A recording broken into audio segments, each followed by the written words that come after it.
अस्सलामुअलैकुम स्टूडेंट्स, मेरा नाम डॉक्टर शानजे है। काइंडली शेयर करें, सब्सक्राइब करें मेरे चैनल को द फिजियो गर्ल। आज हम डिस्कस करने लगे हैं चैप्टर नंबर 2 का एक छोटा सा टॉपिक, फीडबैक इनहिबिशन। एक्टिविटी जितनी भी इंजाइम की होती है वो सेल के अंदर रेगुलेट होती है फीडबैक इनहिबिशन के ज़रिए। ये type of biological control mechanism है जहां इंजाइम की एक्टिविटी इनहिबिट हो जाती है इसके ऑन प्रोडक्ट के ज़रिए, इसके अपने प्रोडक्ट के ज़रिए। इसे हम फीडबैक इनहिबिशन कहते हैं। ये रिवर्सिबल नॉन कॉम्पिटेटिव इनहिबिशन होती है और ये तब होती है जब मेटाबॉलिक पाथवे हो रहा होता है।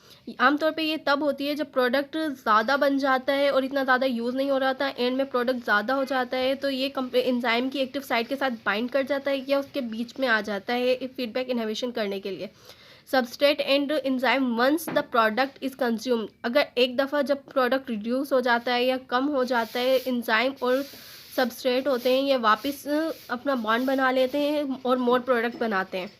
ज़्यादातर जो एंजाइम के पाथवे होते हैं वो रेगुलेट होते हैं फीडबैक इनहिबिशन के ज़रिए, but in these cases the end product होता है, इन केसेस के अंदर जो एंड प्रोडक्ट होता है वो बाइंड कर जाता है एलोस्टेरिक साइड पे एंजाइम की फर्स्ट एंजाइम होता है उसके एलोस्टेरिक साइड के ऊपर ये आके बाउंड हो जाता है। This binding shut down the pathway and no more product is produce. पर अगर हमारे पास हाई क्वांटिटी के अंदर प्रोडक्ट एंड में ज़्यादा बच जाता है तो उसके अंदर क्या होता है, जो हमारा एंड का प्रोडक्ट होता है ना वो फर्स्ट एंजाइम के एलोस्टेरिक साइड जो अदर देन एक्टिव साइड होती है वहाँ पर आकर बाइंड कर देता है, जिसकी वजह से ही वो प्रोडक्ट की। आज हम डिस्कस करने लगे हैं क्लासिफिकेशन ऑफ एंजाइम्स को। एंजाइम को क्लासिफाइड किया जाता है डिफरेंट बेसिस के ऊपर, either on the basis of the types of reaction के एंजाइम कौन से रिएक्शन परफॉर्म कर रहा है, या on the basis of substrate ये कि कौन से सबस्ट्रेट के ऊपर वर्क कर रहा है, कौन से सबस्ट्रेट के ऊपर एक्ट कर रहा है। तो यहाँ पर classification on the basis of types of reaction, हमने फर्स्ट टाइप ली है कि on the basis of types of reaction के कौन कौन से रिएक्शन कर रहा है। तो ये इसकी इन्होंने यहाँ पर 6 टाइप्स दी हुई हैं। फर्स्ट टाइप इसकी क्या है, oxidoreductase enzyme required to perform oxidation in reduction reaction by removal and addition of hydrogen respectively.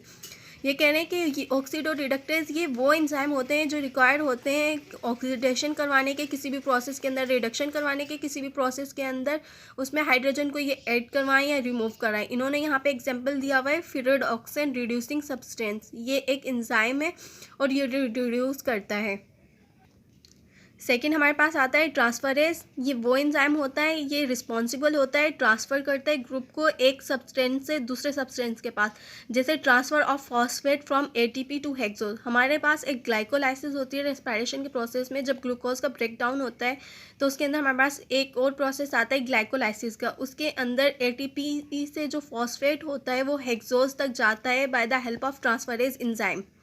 Third हमारे पास टाइप है hydrolase, these are digestive enzyme, ये डाइजेस्टिव एंजाइम होते हैं हाइड्रोलाइज, ये ब्रेक करते हैं बॉन्ड को by addition of water, convert करते हैं ओलिगोमर्स को इनटू मोनोमर्स के अंदर।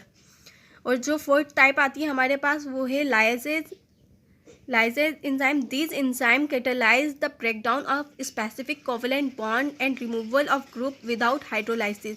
इनकी ये स्पेशल बात है कि विदाउट हाइड्रोलाइसिस किसी भी मॉलिक्यूल के अंदर जो स्पेसिफिक कोवलेंट बॉन्ड होता है उन्हें ब्रेक करते हैं और कोई भी ग्रुप को रिमूव कर देते हैं बिना हाइड्रोलाइसिस के। 5 टाइप हमारे पास आती है आइसोमेरेज, ये वो एंजाइम होते हैं, ये इंट्रामॉलिक्यूलर रीअरेंजमेंट करवाते हैं एटम्स की, किसी भी मॉलिक्यूल्स के अंदर जो एटम्स होते हैं उनकी रीअरेंजमेंट करवा के उसे दूसरे आइसोमर्स के अंदर कन्वर्ट कर देते हैं। जैसे ग्लूकोज 6 फॉस्फेट होता है उसको ये कन्वर्ट कर देते हैं फ्रक्टोज 6 फॉस्फेट के अंदर ड्यूरिंग ग्लाइकोलाइसिस, जैसे अभी मैंने ऊपर बताया था। इसी तरह बाय एंजाइम फॉस्फोहेक्सोज के ज़रिए। 6 टाइप हमारे पास आती है लाइगेज, को हम सिंथेटेज भी एंजाइम बोलते हैं। ये एंजाइम कैटालाइज करता है कंडेंसेशन रिएक्शन करवाता है, जैसे डीएनए का हो गया, आरएनए, डीएनए पॉलीमरेज का हो गया या आरएनए पॉलीमरेज का हो गया। अब हमारे पास दूसरा टॉपिक आता है क्लासिफिकेशन बेस्ड अपॉन सबस्ट्रेट, के एंजाइम कौन से एक्ट कर रहा है, कौन सा एंजाइम किस सबस्ट्रेट के ऊपर एक्ट कर रहा है। जैसे इन्होंने यहाँ पर फर्स्ट टाइप दी हुई है प्रोटीएज के नाम से इसके पता चल रहा है ये प्रोटीन पे वर्क करता होगा, ये एक्ट करता है प्रोटीन के ऊपर। इन्होंने एग्जांपल दिए हैं इसके ट्रिप्सिन और पेप्सिन। लाइपेज एंजाइम हो गया, ये हाइड्रोलाइसिस करवाता है फैट्स को ग्लाइस्ट्रोल में और फैटी एसिड के अंदर।